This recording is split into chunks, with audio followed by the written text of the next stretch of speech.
Hello guys, it's me Saurabh Manna. Welcome back to my channel. जैसे कि आप सबको पता चल ही गया होगा कि आरआरबी द्वारा एएलपी का नोटिफिकेशन जारी कर दिया गया है, जो कि बहुत ही कम वैकेंसी का जारी किया गया और एटलीस्ट 6 साल बाद जारी किया गया है। ठीक है, तो इसके रिगार्डिंग मैंने वीडियो डाला था प्रीवियसली अपने चैनल में रिगार्डिंग एलिजिबिलिटी क्राइटेरिया को लेके कौन कौन अप्लाई कर सकता है। ठीक है, सारा चीज़ मैंने डिटेल में शेयर किया था। अगर आपने वो वीडियो नहीं देखा तो आई सेक्शन में दिया हुआ है। ठीक है, तो आज का इस वीडियो में आपको बताने वाला हूँ कि जो फॉर्म फिलअप का जो प्रोसेस है, कैसे आप लोग फॉर्म फिलअप करोगे। ठीक है, स्टेप बाय स्टेप प्रोसेस मैं आपको बताऊंगा, स्टार्टिंग से लेके एंड तक सारा प्रोसेस मैं आपको स्टेप बाय स्टेप बताऊंगा। बस वीडियो को लास्ट तक ज़रूर देखिएगा। वीडियो को अच्छा लगे वीडियो को ज़रूर लाइक कीजिएगा, ज़्यादा से ज़्यादा शेयर कीजिएगा, अपने फ्रेंड सर्कल के साथ शेयर कीजिएगा ये वीडियो को, ताकि सबको ये पता चले कि फॉर्म फिलअप कैसे करना है। स्टेप बाय स्टेप बताने वाला हूँ, एक भी स्किप मत कीजिएगा। ठीक है, तो चलिए शुरू करते हैं। तो सबसे पहले आपको आरआरबी का मेन वेबसाइट में आना होगा। ठीक है, आरआरबी का जब आप मेन वेबसाइट में आओगे तो यहाँ पे आपको जोन वाइज दिख रहा होगा। ठीक है, अहमदाबाद, अजमेर, इलाहाबाद, बेंगलोर, भोपाल, भुवनेश्वर। ठीक है, उसमें से आप कोई भी एक जोन को ओपन करके वहाँ पे आपको लिंक मिल जाएगा, या तो मैं फॉर्म फिलअप का जो लिंक है मैं आपको इस वीडियो का डिस्क्रिप्शन बॉक्स में दे दूँगा। ठीक है, जब आप उस लिंक को ओपन करोगे तो कुछ ऐसा इंटरफेस ओपन हो जाएगा। ठीक है, आरआरबी का होम पेज ऐसा कुछ इंटरफेस ओपन हो जाएगा फॉर्म फिलअप के लिए। ठीक है, आप या तो अभी सीधा सीधी यहाँ से भी आप अपना जोन को सिलेक्ट कर सकते हो, आप जहाँ से बिलोंग करते हो उस जोन को सिलेक्ट करने के बाद आप अपना फॉर्म फिलअप कर सकते हो। ठीक है, आपको सारा जोन का ये फॉर्म फिलअप का प्रोसेस स्टार्ट हो चुका है, और जिस जिस जोन का अभी तक फॉर्म फिलअप स्टार्ट हुआ नहीं वो भी बहुत जल्द अपडेट हो जाएगा उनके वेबसाइट में। ठीक है, बट बाद बाकी अहमदाबाद, अजमेर, इलाहाबाद, रांची, ये सब, सिलीगुड़ी, त्रिवेंद्रम, मुंबई, मालदा, ये सब में, और कोलकाता में, ये सब में अपडेट आ चुका फॉर्म फिलअप को लेके। ठीक है, तो आप कोई भी एक जोन को ओपन कर सकते हो। फॉर एग्जांपल मैं रांची वाला जोन को ओपन करता हूँ। ठीक है, करने के बाद यहाँ पे ये होम पेज ओपन हो जाएगा। इसका मैं लिंक दे दूंगा इस वीडियो का डिस्क्रिप्शन बॉक्स में। जब आप उस लिंक को ओपन करोगे तो कुछ ऐसा इंटरफेस आपको दिखने को मिल रहा है। ठीक है, दिखने के बाद यहाँ पे आपको दिख रहा होगा अप्लाई का ऑप्शन। ठीक है, यहाँ अप्लाई का ऑप्शन में क्लिक करने के बाद यहाँ पे आपको सबसे पहले चीज़ करना है वो है क्रिएट एन अकाउंट। ठीक है, इस पर आपको क्लिक करना होगा। तो यहाँ पे अप्लाई क्रिएट एन अकाउंट में क्लिक करने के बाद कुछ ऐसा इंटरफेस हो जाएगा। ठीक है, कुछ इंस्ट्रक्शंस वगैरह दिया हुआ है जो कि आपको देखना होगा। ठीक है, साथ ही साथ फीस वगैरह भी दिया हुआ for all candidates except categories mention below 1 and 2 out of this fee of 500 rupees. ठीक है, ये आपका जनरल वालों के लिए। ठीक है, तो इसमें से आप अभी जब आप फॉर्म फिलअप करो तो इस टाइम आपसे 500 रुपीज़ लिया जाएगा, और जब आप first stage of CBT exam दे देते हो उसके बाद आपसे जो 400 है वो आपका माइनस आपको डिडक्ट होके मतलब आपका अकाउंट में भेज दिया जाएगा। ठीक है, और जो SC ST ex service man, female transgender से जो लोग बिलोंग करते हैं, है ना, तो उनके लिए 250 रुपीज़ अभी लगेगा। ठीक है, फॉर्म फिलअप करते वक्त। और जब आपका पहला एग्ज़ाम कंप्लीट हो जाएगा CBT 1, वो आपका 250 रुपीज़ आपका रिटर्न हो जाएगा। ठीक है, ये सब चीज़ आपको पढ़ लेना होगा। ठीक है, यहाँ पे अपलोड क्या क्या फ़ोटो अपलोड करना होगा यहाँ पे सब कुछ लिखा हुआ देखिए। Cast colour passport size photo होना चाहिए। ठीक है, प्लेन वाइट बैकग्राउंड होना चाहिए of the candidate, JPG size. ठीक है, 30 से लेकर 70 KB तक होना चाहिए। ठीक है, और चश्मा वगैरह कुछ होना नहीं चाहिए। Okay, and candidate must have at least 12 copies of the same photograph for the future use during the recruitment process. इसमें वो बाद बाकी प्रोसेस, बट अभी जो है आपका जो आपका पासपोर्ट साइज़ फ़ोटो है वो ये आपका रिसेंट होना चाहिए, बैकग्राउंड वाइट होना चाहिए। सारा चीज़ मैं आपको बताऊंगा। ठीक है, आप एक बार देख लीजिए वीडियो को। ठीक है, और सिग्नेचर वगैरह भी होना चाहिए। ठीक है, तो चलिए मैं आपको बता देता हूँ। ये सब पढ़ने के बाद आपको यहाँ पे I have downloaded the detailed CN वाला में क्लिक कर देना होगा। ठीक है, इस पर क्लिक करने के बाद जब आप प्रोसीड में जाओगे, प्रोसीड में जाने के बाद यहाँ पे आपका ऑप्शन दिखने को मिलेगा। ठीक है, are you currently debarred by any RRB RRC, अगर येस है तो येस कीजिएगा, नहीं तो ये नो है तो नो कीजिएगा। ठीक है, have you undergone LASIK surgery और एनी सर्जिकल प्रोसीजर, ये सब आपसे ऑप्शंस पूछे आएगा, येस या तो नो, इसमें आपको क्लिक करना होगा। Are you person with benchmark disability PWBD, yes है तो येस कीजिएगा, नहीं तो नो कर दीजिएगा। ठीक है, उसके बाद आपसे कंट्री ऑफ नेशनलिटी पूछा जाएगा, फिर आपसे नाम पूछा जाएगा, full name, retype full name, have you changed your name, आपने अपना नाम चेंज किया है कि नहीं, येस या तो नो में क्लिक करना होगा। डेट ऑफ बर्थ मेंशन करना होगा, ठीक है। जेंडर सेलेक्ट करना होगा, फादर्स नेम, मदर्स नेम, सब कुछ सिलेक्ट करना होगा। फिर यहाँ पे आपसे आधार नंबर मांगा जाएगा और उसके बाद वेरीफाई करने के लिए बोला जाएगा, ठीक है। और अगर आपके पास आधार नहीं है तो यहाँ पे आप आई डोंट हैव आधार में क्लिक करना होगा, ठीक है। उसके बाद आप यहाँ पे अपना ईमेल आईडी दीजिएगा। ईमेल आईडी डालने के बाद यहाँ पे आपको एक ओटीपी जनरेट करने के लिए बोला जाएगा। वो आप तो आप अपना मेल में चेक करके यहाँ पे जब आप ईमेल आईडी डालोगे तो और करने के बाद जब आप जनरेट ईमेल आईडी में ओटीपी में क्लिक करोगे तो आपके पास एक ओटीपी आपकी ईमेल आईडी में आ जाएगा। वो ओटीपी आपको इसमें डालना होगा, ठीक है। सेम चीज़ मोबाइल नंबर का भी वही करना होगा। जब आप फ़ोन नंबर डालोगे और जनरेट मोबाइल ओटीपी में क्लिक करोगे तो आपके पास एक ओटीपी आएगा, वो ओटीपी आपको इसमें डालना होगा, ठीक है। उसके बाद आपको पासवर्ड डालना होगा, ठीक है। फॉर एग्जांपल के तौर में आपको बता दूंगा, ठीक है। पासवर्ड कैसे डालना मैं आपको एक एग्जांपल के तौर में बता देता हूँ ताकि आपको कोई प्रॉब्लम ना हो। फॉर एग्जांपल मान लीजिए आपका नाम अभिषेक है, ठीक है। तो अभिषेक का ए जो है आपको कैपिटल रखना होगा, बाकी जो है आपको स्मॉल रखना होगा, ठीक है। उसके बाद अभिषेक लिखने के बाद आप कोई भी एक सिंबल डाल सकते हो, जैसे @ डाल सकते हो या तो हैशटैग डाल सकते हो, ठीक है। डालने के बाद उसके बाद आप कोई भी 2 या 3 डिजिट का ये डाल सकते हो, न्यूमरिक डाल सकते हो, जैसे 1 2 1 2 3 1998 ऐसे करके डाल सकते हो, है ना। ऐसे करके आप अपना पासवर्ड डाल सकते हो। तो अभिषेक @1997 या तो 1998 ऐसे करके आप अपना पासवर्ड डाल सकते हो, ठीक है। बस याद रहे अगर आप अपना नाम से डाल रहे हो तो आपका नाम का पहला वाला जो अल्फ़ाबेट है वो कैपिटल होना चाहिए, बाकी सब स्मॉल होने चाहिए।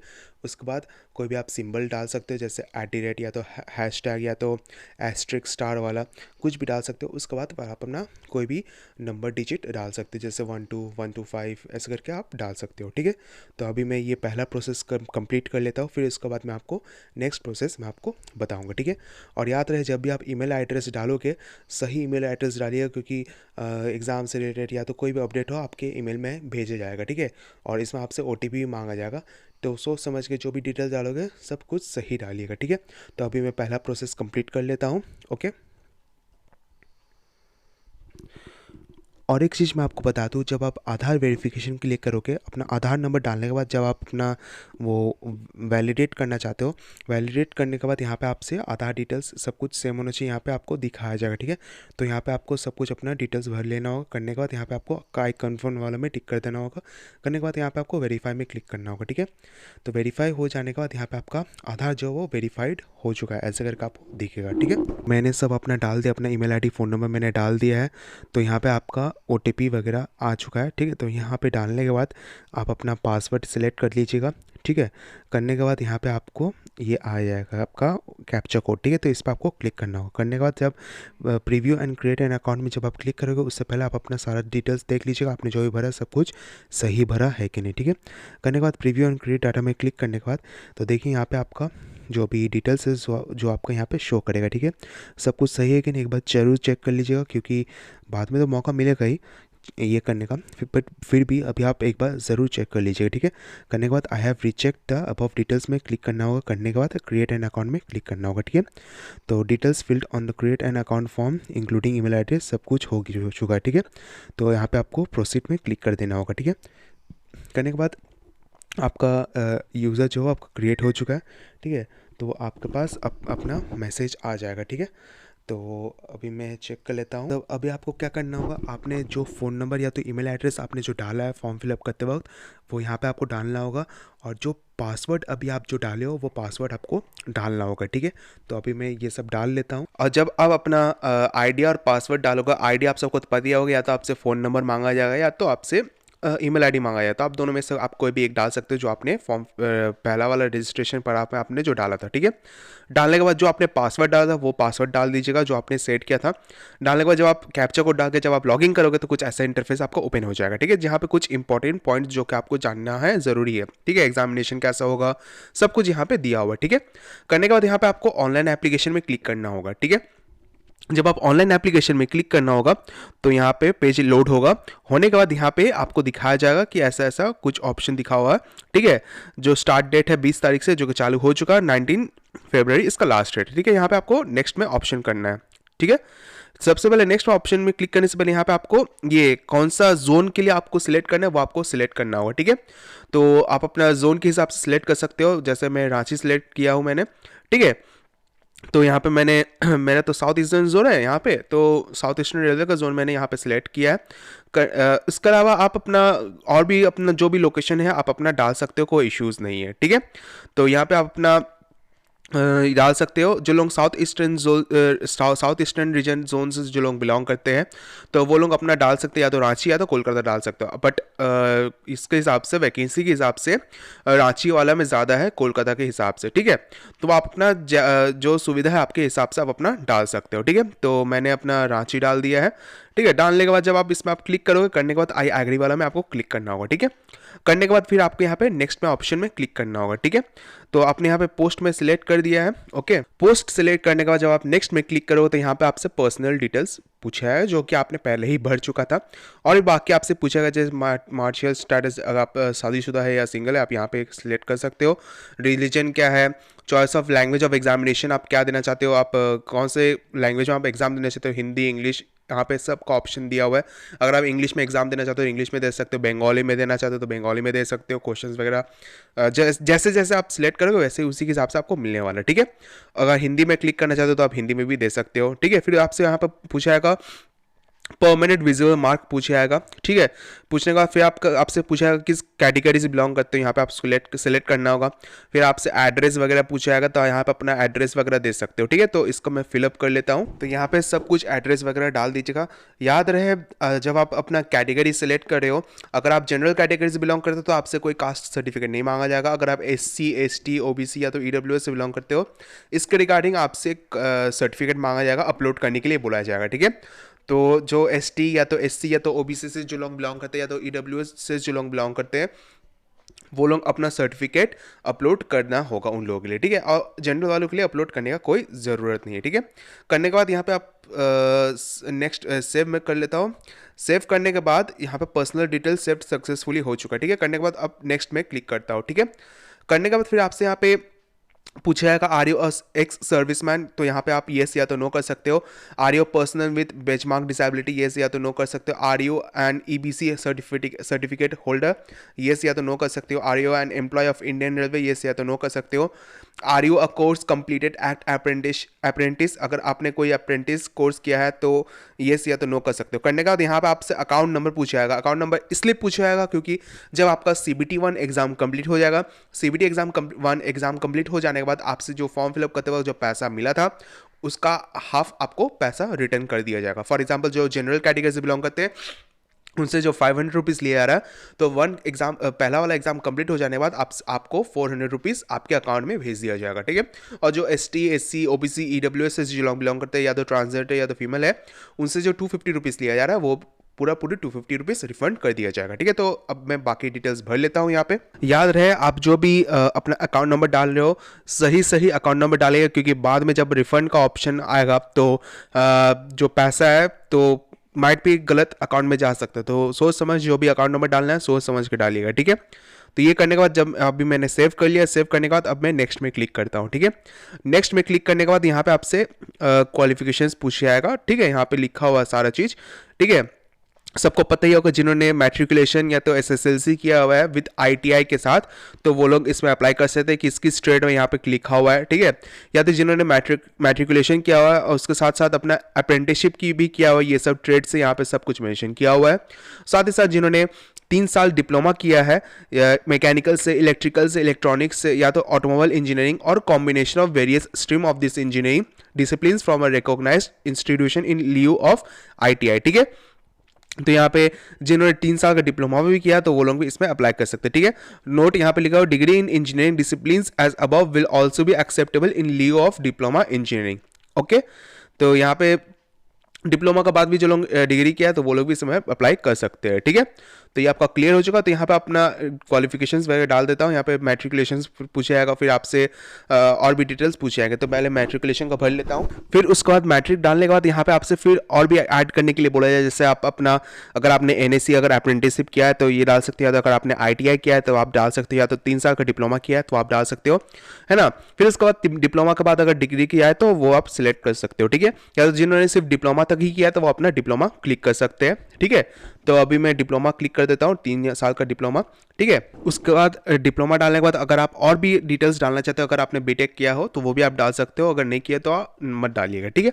मतलब जितना आपके पास एजुकेशन क्वालिफिकेशन है वो आप डाल सकते हो उसमें, ओके। तो मैंने सारा चीज़ डाल दिया है। डालने के बाद अब मुझे यहाँ पे नेक्स्ट में क्लिक करना है, ठीक है। नेक्स्ट में क्लिक करने का फिर बाकी आपसे पूछेगा जैसे फोटो, ठीक है, अपना सिग्नेचर अपलोड करना है, ठीक है। तो यहाँ पे सारा चीज़ दिया हुआ कि कलर पासपोर्ट साइज फोटो होना चाहिए, बैकग्राउंड जो आपका वाइट होना चाहिए, ठीक है। 30 से लेकर 70 KB तक होना चाहिए, JPG फॉर्मेट में होना चाहिए, ठीक है। और सिग्नेचर भी वैसे ही सेम बोला है, आपसे 30 से 70 KB होना चाहिए, 50x20 mm का डायमीटर होना चाहिए, ब्लैक या तो ब्लू इंक पेन से होना जरूरी है, ठीक है। तो अभी इसको अपलोड कर लेता हूँ। सो फाइनली मेरा फोटो और सिग्नेचर अपलोड हो चुका है। अगर बहुत ऐसे स्टूडेंट है जो लोग अपना केबी, अपना फोटो का केबी सेट करना चाहता है, या तो जो फोटो का जो साइज़ है पिक्सल में या तो mm में वो अपना डायमेंशन सेट करना चाहते हैं, बहुत ऐसे स्टूडेंट को इसमें प्रॉब्लम होता है कि कहाँ से ये सब चीज़ एडिट करूँ, ठीक है। तो मैं एक वेबसाइट का लिंक इस वीडियो को डिस्क्रिप्शन बॉक्स में दे दूंगा। उसमें अब जब आप ओपन करोगे तो कुछ ऐसा इंटरफेस ओपन हो जाएगा, ठीक है। तो जब आप ओपन करोगे तो यहाँ पे अपना इमेज वगैरह डाल के आप अपना इमेज को आप रिसाइज कर सकते हो, या तो आप उसका केबी भी बढ़ा सकते हो। यहाँ पे केबी डाल के यहाँ पे कितना केबी का आप चाहिए उसमें आप डाल के आप इसको इंक्रीज भी कर सकते हो, डिक्रीज भी कर सकते हो, ठीक है। ये सबसे बेस्ट ये आपका वेबसाइट है। यहाँ पे अपना रिसाइज वगैरह भी कर सकते हो फोटो का, और आप अपना केबी वगैरह बढ़ा भी सकते हो, कम भी कर सकते हो, ठीक है। यहाँ पे जितने डिटेल्स में जैसे जैसे बोला गया है उसी के हिसाब से अपना सेट कर सकते हो, ठीक है। तो ये वेबसाइट का लिंक मैं इस वीडियो का डिस्क्रिप्शन बॉक्स में दे दूंगा, ठीक है। करने के बाद जब आप अपलोड एंड सेव में क्लिक करोगे तो ये आपका अपलोड हो जाएगा, ठीक है। हो जाने का फिर आपको यहाँ पे नेक्स्ट में क्लिक करना होगा, ठीक है। नेक्स्ट में क्लिक करने के बाद फिर आपसे यहाँ पे पूछेगा select exam trade for part B of CBT 2, ठीक है। तो आपका क्या रहेगा तो उसके हिसाब से यहाँ पे आपको सिलेक्ट करना होगा, ठीक है। तो आप अपना कौन सा देना चाहते हो, refrigeration and air conditioning mechanic, वैसे करके आप अपना सिलेक्ट कर सकते हो ट्रेड, ठीक है। तो यहाँ पे अपना CBT 2 के लिए यहाँ पे ट्रेड चेंज ये करने का सेट करने के बाद यहाँ पे आपसे फिर पूछा जाएगा, है ना, कौन सा आपने जो सिलेक्ट किया है वो आपको यहाँ पे, अगर आप अपना जोन को चेंज करना चाहते हो तो आप यहाँ पे जोन को चेंज कर सकते हो, ठीक है। तो उसी के हिसाब से यहाँ पे I have exercised and checked my order of post preference में मैंने टिक कर दिया है। करने के बाद यहाँ पे आपको 2 पॉइंट डिक्लेरेशन दिखने को मिलेगा, यहाँ पे आप डिक्लेरेशन में क्लिक कर दीजिएगा। करने के बाद यहाँ पे आपसे प्लेस पूछा जाएगा तो आप किस प्लेस से बिलोंग करते हो तो यहाँ पे अपना डाल सकते हो, ठीक है। करने के बाद फिर आपको यहाँ पे सिग्नेचर वगैरह सब कुछ चेक करना होगा। फिर आपसे प्रीव्यू एप्लीकेशन में क्लिक करने के लिए बोला जाएगा, ठीक है, क्योंकि इसमें आपको चेक करने के लिए बोला जाएगा कि जो आपने डिटेल डाला सब कुछ सही है या नहीं। एक इंपॉर्टेंट चीज़ आप सबको बता देता हूँ, जब आप लोग CBT 2 के लिए जब आप ट्रेड चूज़ करोगे, ठीक है ना, तो मान लीजिए जिन्होंने डिप्लोमा किया है, ठीक है, तो और ITI ने किया तो वो लोग अपना इक्विवेलेंट इसमें सिलेक्ट कर सकते हैं। देखिए यहाँ पे क्वालिफिकेशन ऑफ कैंडिडेट, जैसे मान लीजिए यहाँ पे जो लोग electrical engineering and combination of various stream of electrical engineering से जो लोग के लिए किया है वो लोग CBT 2 के लिए इलेक्ट्रीशियन, इंस्ट्रूमेंट मैकेनिक, वायरमैन या तो armature and call winder, refrigeration and air conditioning mechanics में क्लिक कर सकते हैं फॉर CBT 2 के लिए, ठीक है। जिन्होंने electronics engineering and combination of various stream of electronics engineering से जो लोग अपना डिप्लोमा किया है तो वो लोग electronics mechanic radio and TV में सिलेक्ट कर सकता है, ठीक है। जिन्होंने mechanical engineering and combination of various stream of mechanical engineering से जो लोग डिप्लोमा किया है तो वो लोग फिटर या तो मैकेनिक मोटर व्हीकल या तो tractor mechanic diesel Turner machinist, refrigeration and air conditioning, ये सब में आप सिलेक्ट कर सकते हो, ठीक है। या तो जिन्होंने ऑटोमोबाइल से अपना डिप्लोमा किया है तो वो लोग ये mechanic motor vehicle, tractor mechanic diesel, ये सब आप अपना सेलेक्ट कर सकते हो, ठीक है। तो जो लोग डिप्लोमा किया ये सब ब्रांच से तो वो लोग अपना पार्ट बी मतलब जो CBT 2 एग्जाम के लिए वो लोग ये सब अपना ट्रेड सेलेक्ट कर सकते हैं, ठीक है। तो ये आपका क्लियर हो चुका है। तो उसी के हिसाब से अगर आपने मैकेनिकल से अपना डिप्लोमा किया है तो अपना मैकेनिकल मोटर तो यहाँ पे जो दिया हुआ है फिटर या तो मैकेनिक मोटर व्हीकल आप अपना ट्रेड के हिसाब से चॉइस के हिसाब से अपना डाल सकते हो, ठीक है। यहाँ पे सारा चीज़ क्लियर कर दिया गया है, ठीक है। तो यहाँ पे ये कर देता हूँ। करने के बाद प्रीवियस एप्लीकेशन में क्लिक कर देता हूँ। करने के बाद यहाँ पे सारा चीज़ डिटेल्स सब कुछ दिखा दिया है, ठीक है। ये प्रीव्यू के लिए, ठीक है। करने के बाद यहाँ पे सारे चीज डिक्लेरेशन में टिक किया हुआ है। करने के बाद I have rechecked above details and found correct, ठीक है, इसमें आपको क्लिक कर देना होगा। ठीक है, करने के बाद जब आप सबमिट में क्लिक करोगे तो यहाँ पे application will not be able to make any corrections in the online application after submission. ठीक है, तो ये जब आप सबमिट कर दोगे, सबमिट करने से पहले एक बार सब कुछ चेक कर लेना। ठीक है, अगर आपका सब कुछ सही है तो आपको सबमिट कर देना होगा। ठीक है, करने के बाद फिर आपसे यहाँ पे पेमेंट का ऑप्शन दिखने को मिलेगा। ठीक है, तो अभी नेक्स्ट प्रोसेस में जाता हूँ। तो देखिए यहाँ पे आपसे पेमेंट का ऑप्शन दिख रहा है। ठीक है, तो आपको इसमें ऑनलाइन पेमेंट करना होगा। ठीक है, तो ये तभी कंप्लीट होगा जब तक आप पेमेंट नहीं करोगे। तो यहाँ पे आपको पे नाउ वाला ऑप्शन में क्लिक करना होगा। ठीक है, पे नाउ वाला ऑप्शन में क्लिक करने के बाद यहाँ पे आपसे डिटेल्स वगैरह पूछे जाएगा, बिलिंग डिटेल्स वगैरह। या तो आप अपना debit card, internet banking, UPI, NEFT या तो एसबीआई ब्रांच पेमेंट से भी कर सकते हो। ठीक है, आप लोगों से रिक्वेस्ट है आप लोग डेबिट कार्ड से ही कीजिए, क्योंकि यूपीआई में क्या होता है कि पैसा लगभग फंस जाता है, पैसा पेमेंट हो जाता है बट पेंडिंग दिखा देता है, कभी कभार ऐसा हो जाता है। तो आप बेटर ये रहेगा डेबिट क्रेडिट कार्ड से अगर आप पेमेंट करोगे तो सब कुछ सही रहेगा। तो अपना मैं पेमेंट वगैरह कर लेता हूँ। तो उम्मीद करता है आपको ये पूरा डिटेल प्रोसेस पता चल गया होगा। तो वीडियो को एंड तक जरूर देखिएगा, कैसे कैसे मैंने डाला है सब कुछ मैंने बता दिया है। ठीक है, अगर ये वीडियो को अच्छी लगे वीडियो को जरूर लाइक कीजिएगा, ज़्यादा से ज़्यादा शेयर कीजिएगा अपने फ्रेंड सर्कल के साथ और सब्सक्राइब करना ना भूलिएगा। मिलते हैं अगले वीडियो पे अगले कंटेंट के साथ। Thank you.